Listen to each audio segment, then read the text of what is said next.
to join us for this event. This is an event, or this is a project that's been 6 years in incubation. It started on March 1st, 2016, when I asked my yoga studio at the time if I could be a writer in residence, which was purely an excuse for me to get there at 5 a.m. and to feel the delicious solitude of the morning, and to write, and say, oh yes, I'm a writer in residence. What does that mean? So I lay out a mat first day, lights, I don't remember the light streaming in the window, but I romanticized that it is.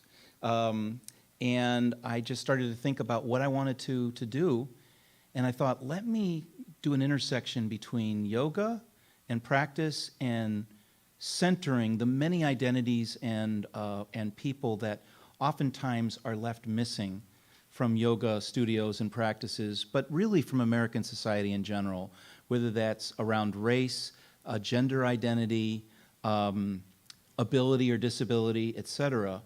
And just to kind of give you some context of how I wrote these pieces, I always, if not physically, mentally put myself into the pose each and every time I wrote the next piece, because that pose would represent an expression, and where would that expression want to take me? And so I eventually would write, and I thought that I was going to polish this off in a year. That's be easy, I'll just write 1 poem a day and I'll be done. And that's not the way it works.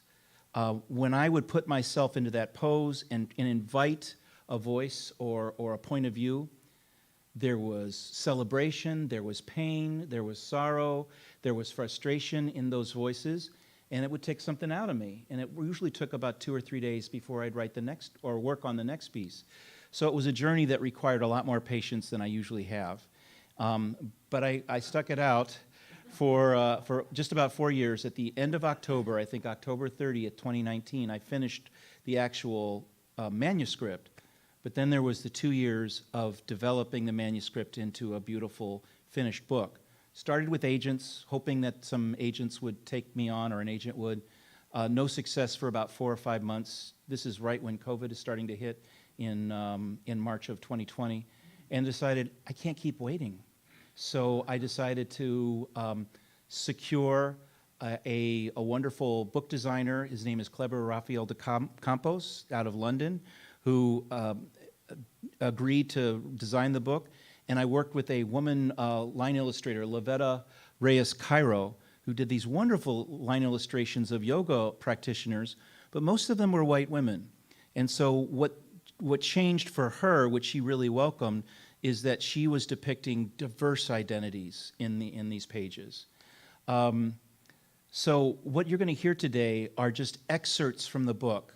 There's no expectation that you need to buy a book. If you want to, I will tell you that the way that Kleber designed this and that we decided on that, it really feels good in the hand. It's got a substance to it, and the content, I think, matches the physicality of the book. But we need this and other things, I think, as humans, to gather and to celebrate what it means to be human. So if you've just come here and you just want to absorb this and that feels right, we're grateful that you're here and that we have you in this space. To my left is Bill Berry. Bill, did you want to say anything about yourself, or I can say a few things too? You said I'm a very humble guy, so Yeah. I'm going to let you. I'm going to live with that. Bill is, what I will say at this moment is, along with his humility, Bill is a infinitely curious and a searching kind of a person. And so he has, I think, humbly opened him, hi, welcome, opened himself to learning about the bass and about jazz. I will tell you that there's one thing that he does, that is really extraordinary. He records a program for 3 hours every Sunday called Jazz Church. It started 10 minutes. It started 10 minutes ago. We delayed this year. Yeah. And it's not something where you need to listen to all 3 hours in order to get something out of it, but it's a chance to just be in a kind of an interstitial, lovely space to just enjoy and to absorb. So Bill will give me, and then I will pass on to Frances the stream link to that.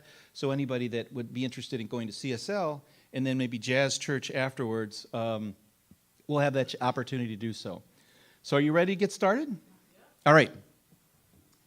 One apology in advance, which is that I've been nursing a kind of like a sore ankle, so you'll notice I'm sitting a lot.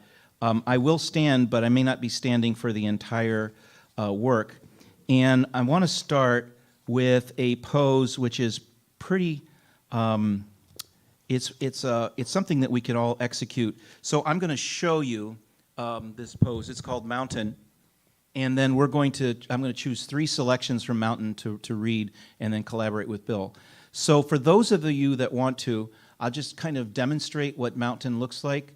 My wife would be rolling her eyes if she saw me leading you in Mountain pose because she does so much of a better job of getting us into it.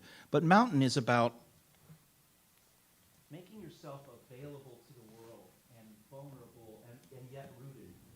So this, at Mountain pose, you are in your feet, your chest is open, your back is available, and to me, there's a certain sense of agency and just being there.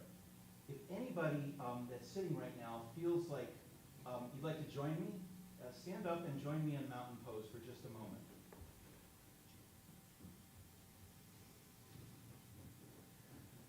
And you can adapt too. So there are so many different ways to adapt in Mountain pose. So feel yourself, feel your availability in this space. Great.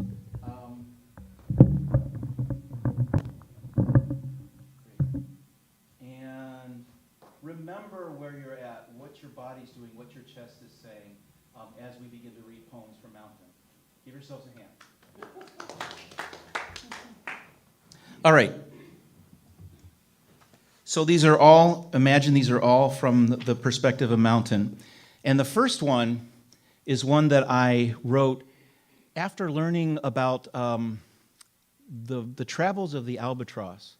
What I learned about albatross is that when they feed their young, they may go on a multi-day journey to the outer reaches of the planet, to the Arctic or Antarctic, to places where they will store and bring food back to their young, wherever they may be. And I was imagining what they might see that perhaps very few human eyes have seen, including the crevices and the cliff faces that have a kind of a mountainous origin to them.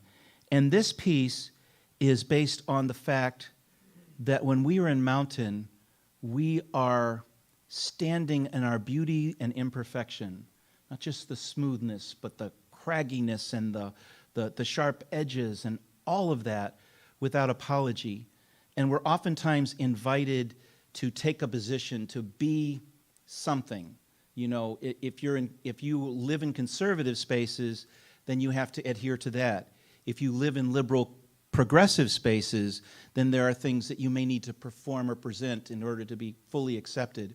And this is a piece saying, you don't have to be anybody's obstacle, you don't have to be anybody's ideal, just stand in yourself.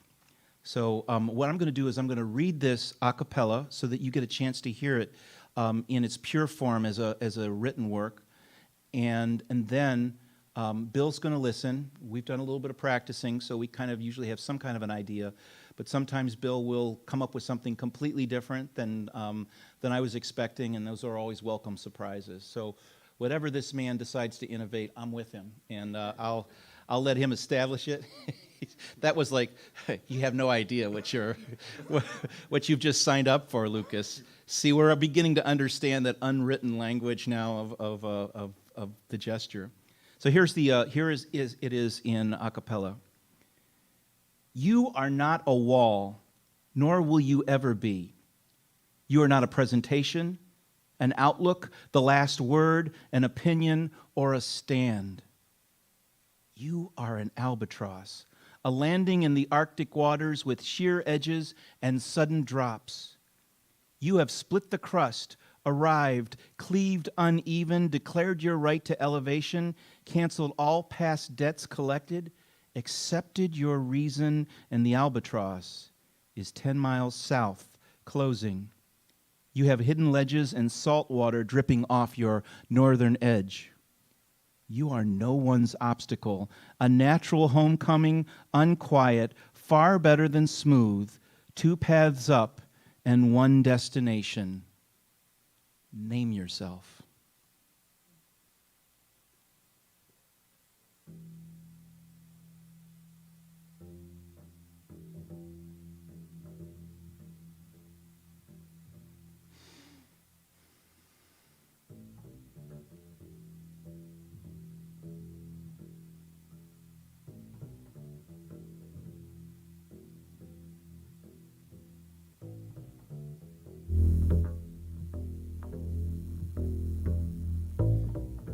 You are not a wall,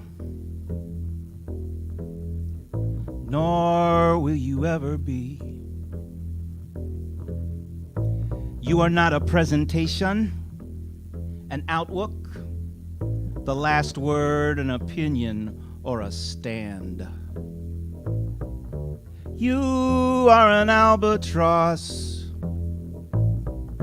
You are an albatross. Landing in the Arctic waters with sheer edges and sudden drops. You have split the crust, arrived, cleaved uneven, declared your right to elevation, canceled all past debts collected, accepted your reason, and the albatross is 10 miles south and closing. You have hidden ledges, salt water dripping off your northern edge.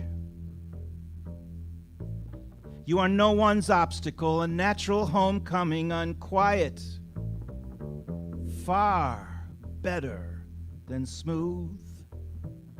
2 paths up and 1 destination.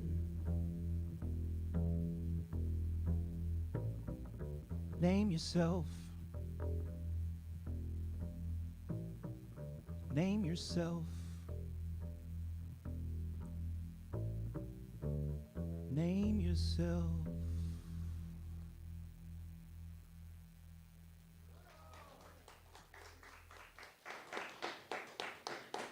Ladies and gentlemen, the legendary Bill Berry. So there was a place that was open for a while on 25th and Commerce. I think it was called Native Quest, and it was a coffee house and art gallery. It was run by a woman that had collected a lot of Native American artifacts and basically had an indigenous staff and indigenous style food many times. And it was way too big and way too expensive for her to be able to continue it for years and years, but I got the benefit of seeing it for a while. And while I was there, I learned and saw something called ledger art. And ledger art is basically where Native American artists have taken and reappropriated balances and ledgers from stores and banks, etc., and used those as canvases to create art. And the intent, in my view, of ledger art is to call back what was the capitalist and the greed and acquisition impulse of the empire, the United States, and to center it in Native American story and image. So when I wrote this iteration of Mountain, I thought of ourselves as being willing to be the canvas to the stories that have been buried, that are unheard, that don't fit the manifest destiny narrative. And they're troubling. And there's genocide, and there's the Native American assimilation schools, such as the Cushman Indian Hospital and Cushman Indian School, that have not only done trauma in the past, but you have generations of families, for example, the Puyallup Tribe of Indians, that are still navigating that. It's not easy to become that ledger, to become that canvas, but we begin to collaborate with justice the more that we allow ourselves to be aware and to feel that pain and to operate from it. So, Christina, you are welcome in. No worries about tiptoeing. You're totally welcome. So this is a piece that was inspired by that sentiment. Roll up and outward as if your sternum were the border of a ledger sheet. Front and back body, accounted histories contained along the columns of your thighs, summaries displayed in a simple balance that makes sense of the page, unread and waiting. Now surrender your earth for the occupied stories, only now escaping into the open air on the backs of colored pencils that choose you as their medium, that illustrate bold truth upon the bond of your fascia, that subdue numbers in the service of light and line, off the reservation, singing, shading truth into every muscle, adorning our one precious soul at the height of the original balance.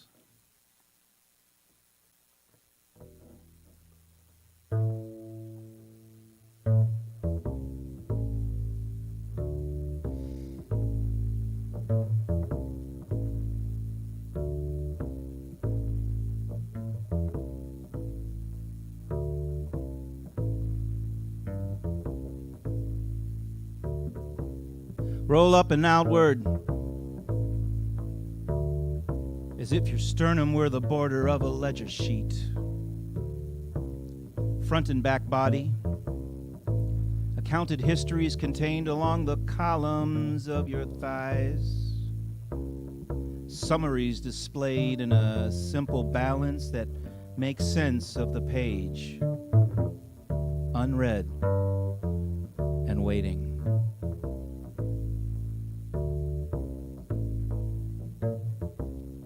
Now surrender your earth for the occupied stories, only now escaping into the open air on the backs of colored pencils that choose you as their medium, that illustrate bold truth upon the bond of your fascia, that subdue numbers in the service of light and line. Off the reservation, singing, off the reservation, singing, shading truth into every muscle, adorning our one precious soul at the height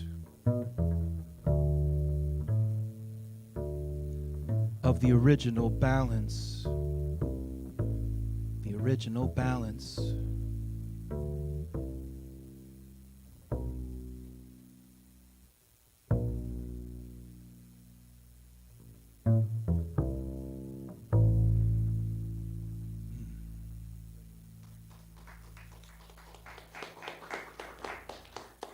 You know, I think that what Bill has reinforced and taught me, not by words, but just by practice and input, is the brilliance of jazz from the standpoint of musically non-resolution.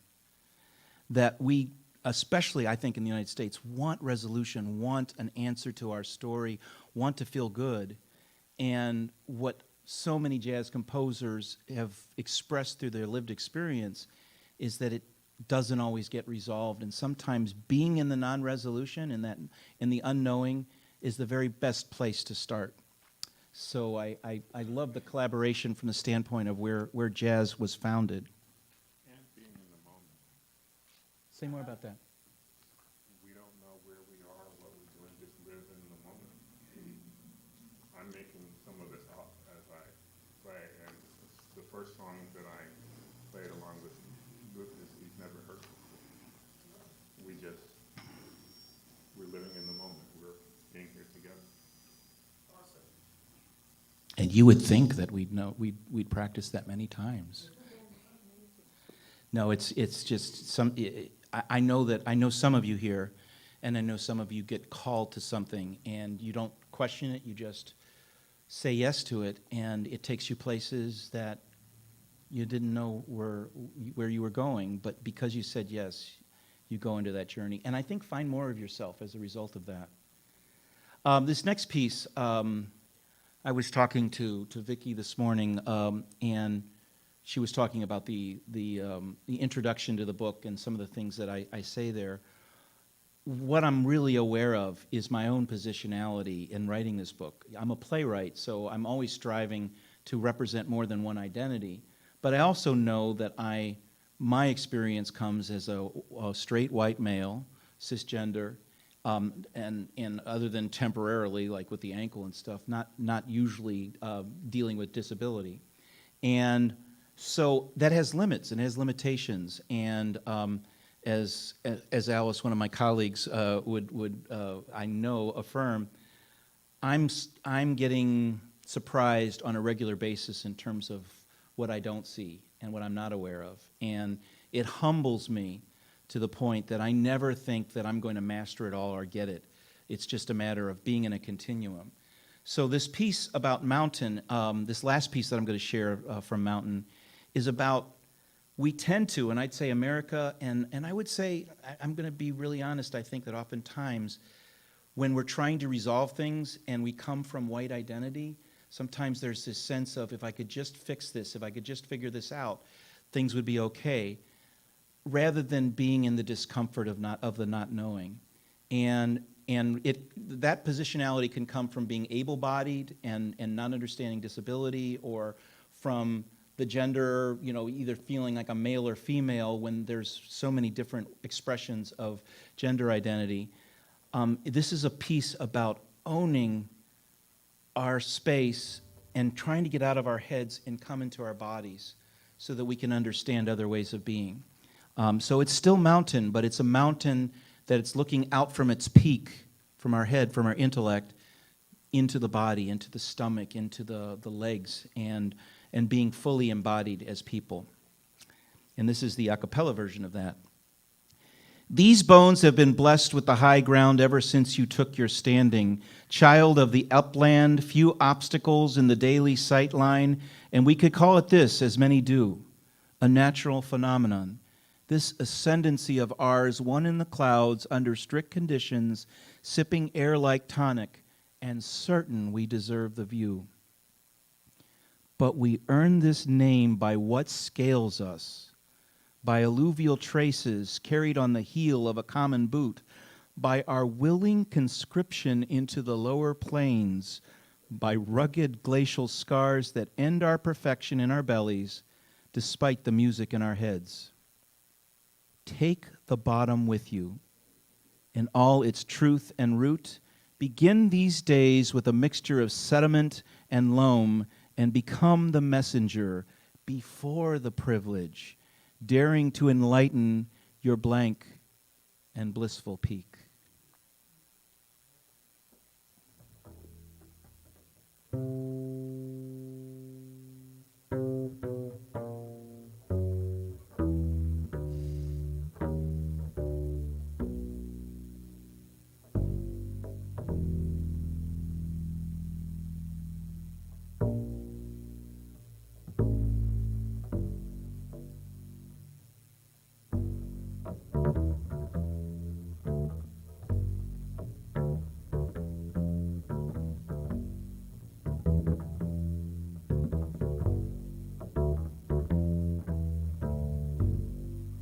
These bones have been blessed with the high ground ever since you took your standing.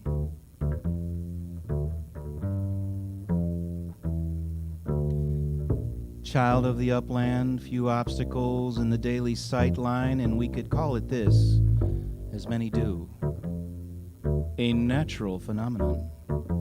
This ascendancy of ours, one in the clouds, under strict conditions, sipping air like tonic, and certain we deserve the view. But we earn this name by what scales us? By alluvial traces carried on the heel of a common boot. By our willing conscription into the lower plains, by rugged glacial scars that end our perfection in our bellies, despite the music in our heads. So, take the bottom with you in all its truth and root. Begin these days with a mixture of sediment and loam and become the messenger.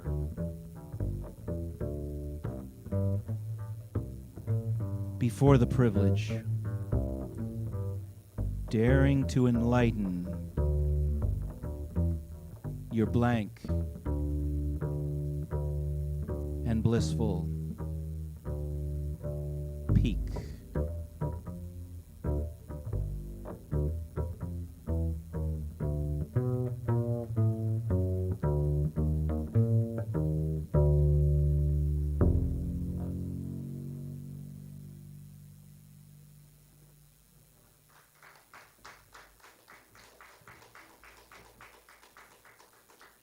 That's some great stuff.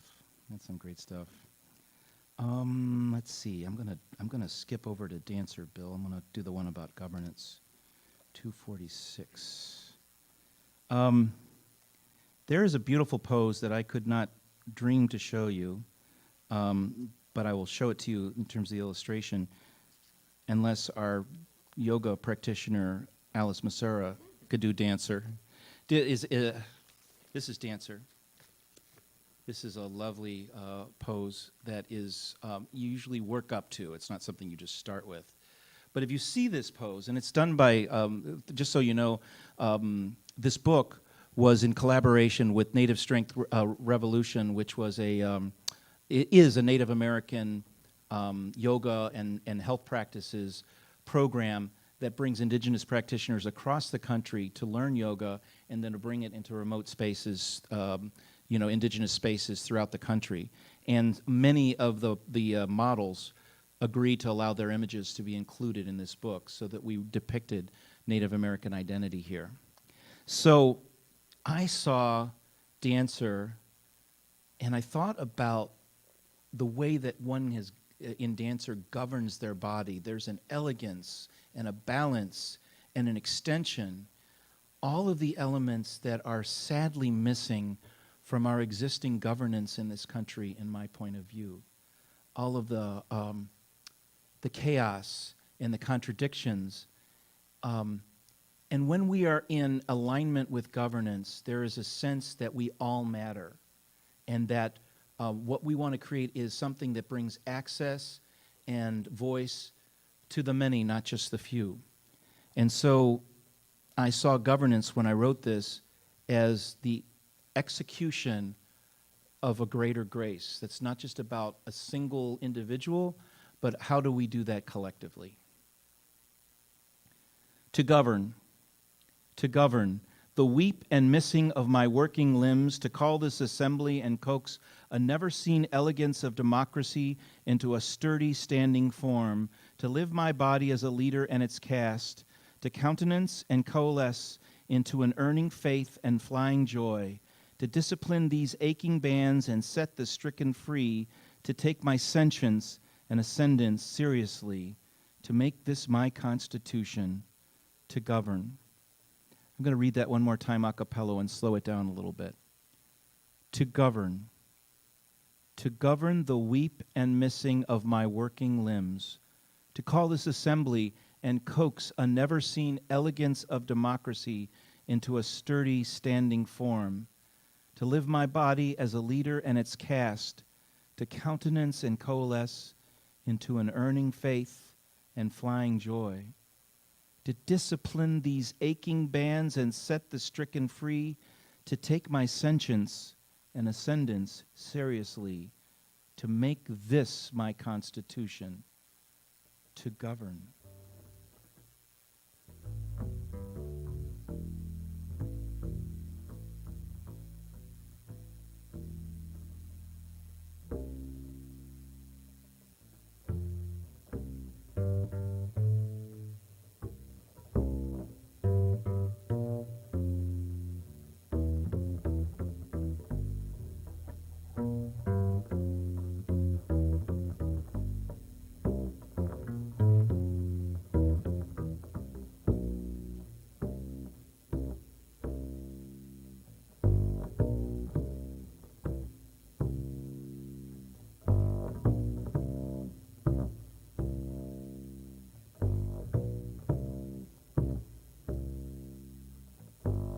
to govern.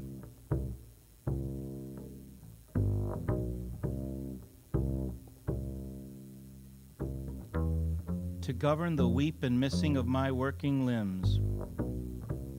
I got an idea here. When I point to you, you all say to govern. I'm going to start again. You keep going. To govern. And I'll point to you.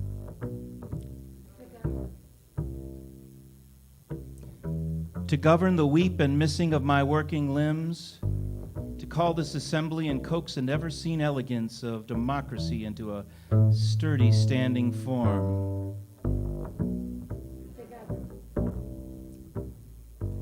To live my body as a leader and its cast. To countenance and coalesce into an earning faith and flying joy.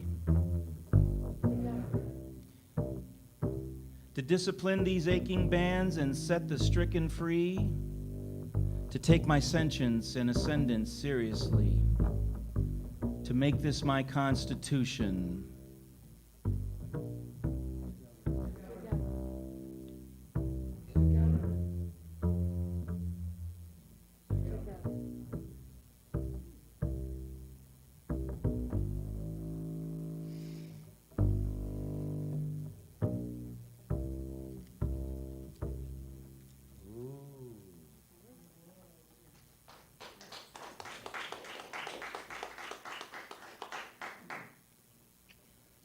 One of the poses that we know as plank pose, it basically looks like you're in a push-up position. And when I came to plank, and this happened a lot with the writing of this work, is that yoga is such an earth-based practice that often you're in conference with the earth.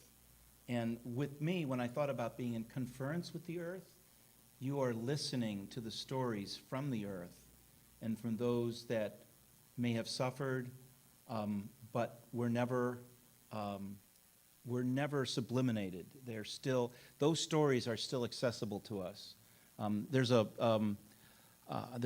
series, I think it's called High Off the Hog or something along those lines, where a African-American cook goes looking for his roots in the African continent and learns the connections between the African diaspora and some of the cooking practices. And he hears the ancestors in the food that he's cooking and that he's creating and the roots of that. So this is a very short piece, but it's about being in conference with those stories. And it's from Planck. My face is even with the dead so that there will be no misunderstanding. My torso hovers at strain, arms at resistance, listening to the missives of a whisper nation, since buried, never silent, to we long body excavators who press into the story of the low, but never conquered.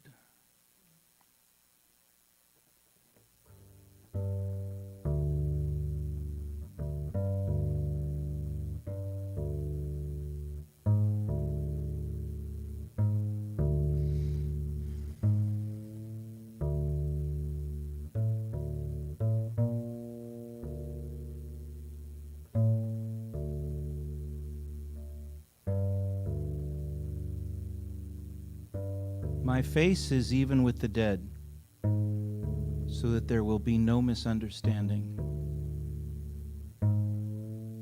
My torso hovers at strain, arms at resistance, listening to the missives of a whisper nation, since buried, never silent, to we long body excavators who press into the story of the low, but never conquered.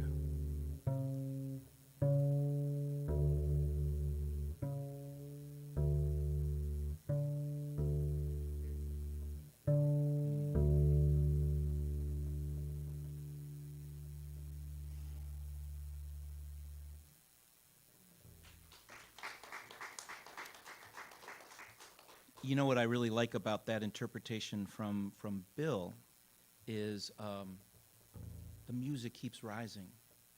It's like we never get to that point of a resolution. There's just this sense that it's going to continue into the atmosphere and beyond. And I think that as we hear more stories and we become informed by more of the truth, we all collectively rise into, I think, a greater whole. So I'm going to read this one a cappella. I want you to listen to it.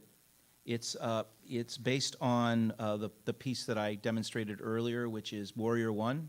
So arms up and you know, in a lunge position. And I wrote it in the form of a poet. Now, my gosh, his name is E.E. Cummings. It's kind of in an E.E. Cummings style. So it's got its own internal logic, and it's not grammatically correct, but there's something that fits together. And so I wrote it in a kind of a stream of consciousness. And it's based on women taking their space and their place wherever they are. We've had some really troubling things that have happened recently to and about women, including the overturn of Roe v. Wade. And whatever your position is in that, my position is that that is a choice. Women have a choice to decisions around their body and around their lives. And that this is the kind of evolution that I would like to see, not only here but elsewhere, so that women have full autonomy wherever they may be. And this is a statement, it's a declaration. And so I'm going to read it a cappella first. Well, actually, I'm going to read it a cappella, then I'm going to ask you a question. Women in all the we and once such isolated, no standing, unplaced, centerless, cornered, no step forward in all we, in lunge unlocked knee, in rise one together, no only in our arms, and once no space full, and we taking our place. That's the what, and that's the we that's coming. I'm going to read it one more time so it sinks in a little bit more. Women in all the we and once such isolated, no standing, unplaced, centerless, cornered, no step forward in all we, in lunge unlocked knee, in rise one together, no only in our arms, the once no space full, and we taking our place. That's the what, and that's the we that's coming. So as you listen to that, did anyone feel a connection? Did it resonate for anybody in the audience as you were listening? I'm seeing you shaking your hand a little bit, Frances. Vicki? What I was thinking is that maybe you have a go at it. I'm going to give you the poem, and I'll start with our minister here, who has led a matriarchal miracle at CSL for several decades now. I don't know that you need to be at a microphone. I think that even if you're just doing an a cappella, as long as you just face so that they can see you, we give you a chance to read it. So this is the piece right here. It's the second column, right there. This one? Yeah, that one. And if you'll turn so that they can hear you. You're doing fine. Okay. Women in all the we, in one such isolated, no standing, unplaced, centerless corners, no step forward. Step forward in all we, in lunge, unlocked knee, in rise one together, no only in our arms, the once no space full, and we taking our place. That's the what, and that's the we that's coming. Great. So, Vicki, I saw you give a kind of a head shake a little bit. Or would you be open to reading this yourself, or you good? Okay.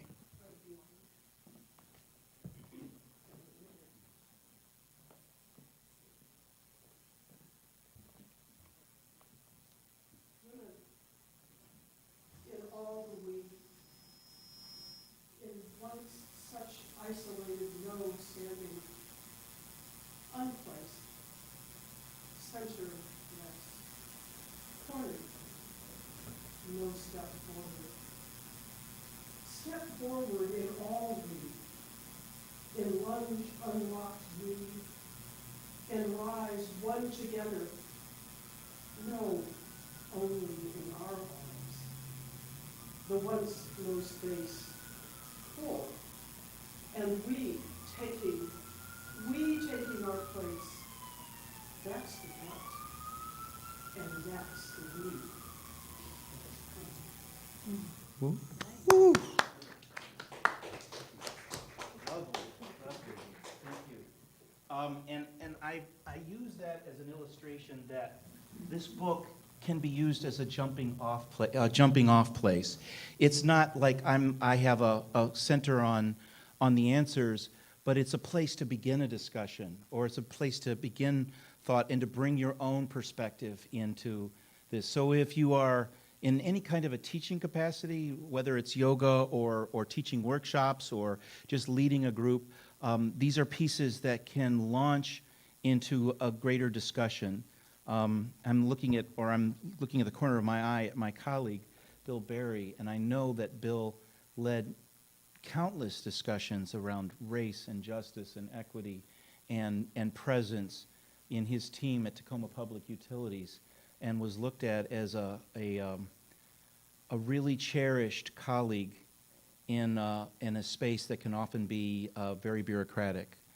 So having those spiritual, thoughtful places is really, really important. So I just wanted to acknowledge what Bill has done, along with what he's doing with his wonderful bassist play today. So I am going to share another piece, if I can find the pose. It's called Warrior One, and I'm going to try to show it to you a little bit. Or Warrior Two, I'm sorry, Warrior Two. Warrior Two is somewhat like this. Again, forgive my body is a little disrepair right now, but this is Warrior Two. And what you'll notice about Warrior Two is that there is the past, what's behind us, and there is the future, what's forward and what's in front of us. And our body is negotiating between the two. And one of the things that I found myself aware of as I was writing is, how do I write about gender identity, being, as I've said, cisgender male, not experiencing what it feels like to be outside of the binary that we're often offered. And the one thing that I kept coming to again and again is that people have the right to name and define themselves under their own terms and conditions, and that they may extend far beyond what we believe is the truth. And so I think about people that are courageous enough to be out or to name themselves early, and the dangers that come with that in this society and many others, and the courage and strength it takes to continue to own one's identity.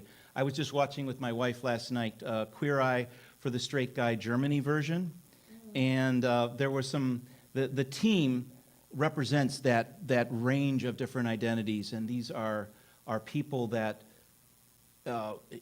challenge our perceptions of what it means to be male or what it means to be human, and are incredibly kind and empathetic and supportive and creative. So let's just say I'm writing in the spirit of that courage and of that independence. My body named itself long before the courage, Core insisted, ineluctable as if nature knew the way and girded me for range and distance. I live my answer and its daily threats, the taunt and jeer, the drive-by and muscle shirts, the hiss on the public wind, and the gritted bliss of my revelation ground into the toughened plantar wisdom of those of us who left the war and found our root. I'm going to read it one more time, just for absorption's sake. My body named itself long before the courage, Core insisted, ineluctable, as if my nature knew the way and girded me for range and distance. I live my answer in its daily threats, the taunt and jeer, the drive-by and muscle shirts, the hiss on the public wind, and the gridded bliss of my revelation ground into the toughened planter wisdom of those of us who left the war and found our root.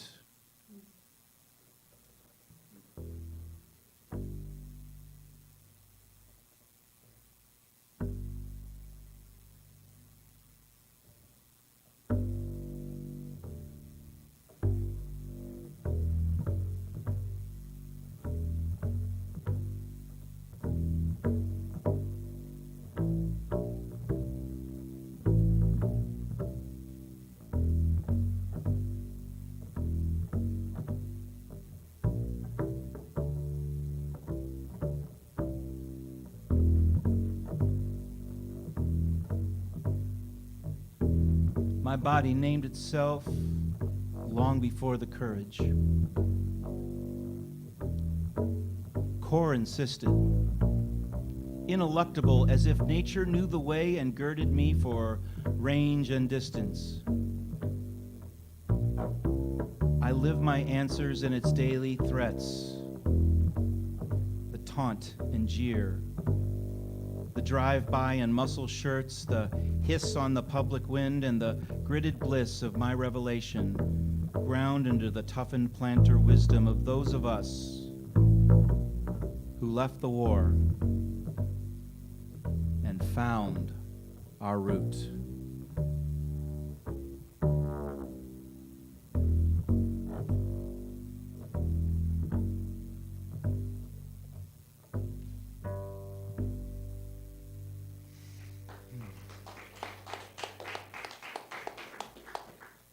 Nice, Bill. Extended side angle, you can see it here. We've got about one or two more pieces, and thank you for being here and joining us. That's okay. It's really lovely to have you joined us here. This is beautiful, thank you.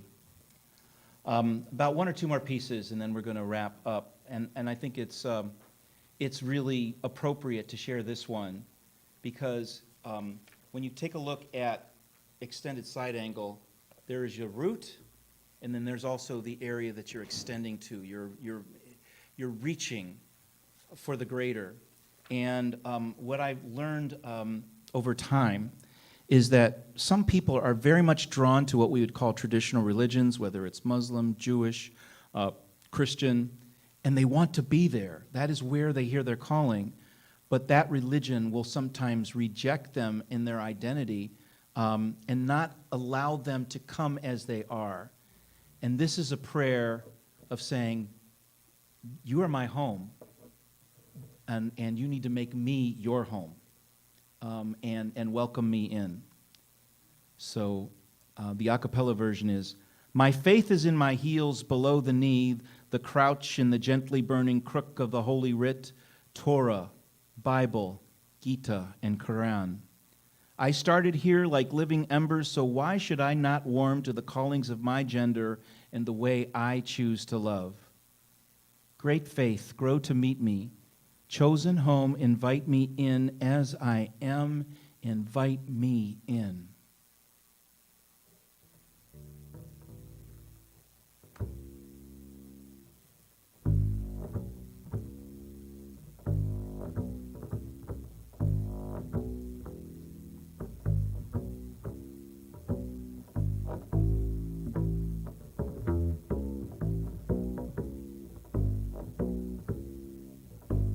My faith is in my heels, below the knee, the crouch in the gently burning crook of the Holy Writ, Torah, Bible, Gita, and Quran. I started here like living embers, so why should I not warm to the callings of my gender in the way I choose to love? Great faith, grow to meet me. Chosen home, invite me in. As I am, invite me in.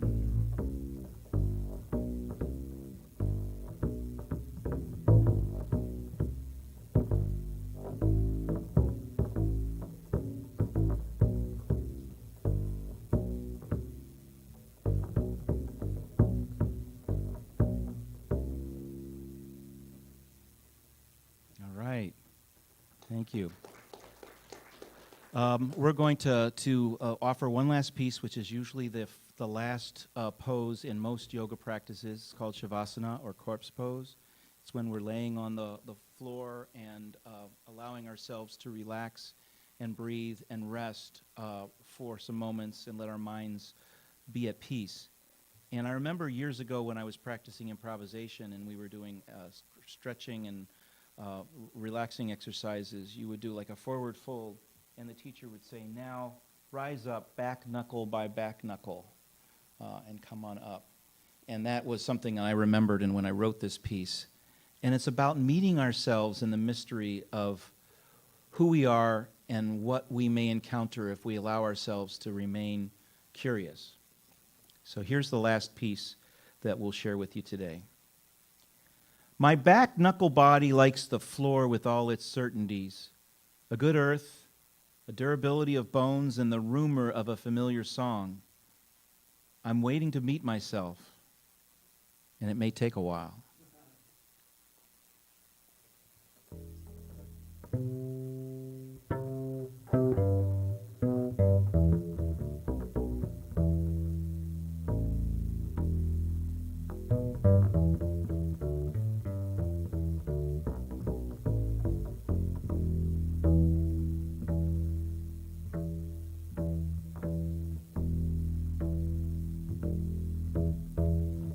My back knuckle body likes the floor with all its certainties. A good earth, a durability of bones, and the rumor of a familiar song. I'm waiting to meet myself, and it may take a while.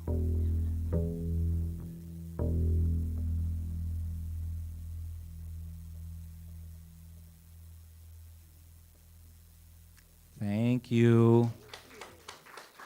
Bill Berry on upright bass. Thank you for joining our little community today. If you're interested in purchasing a book, let me know. And if you're just here to enjoy and absorb it in, it was lovely to have you. Thank you for joining our little community today and a little bit of intersection between art, spirituality, poetry, and music. Books are $30. And okay, great. All right. Well, thank you. I'll. Okay. All right. So please join us if you like, and feel free to check in with Mr. Berry here too if you want to know a little bit more about his jazz series and about his own work.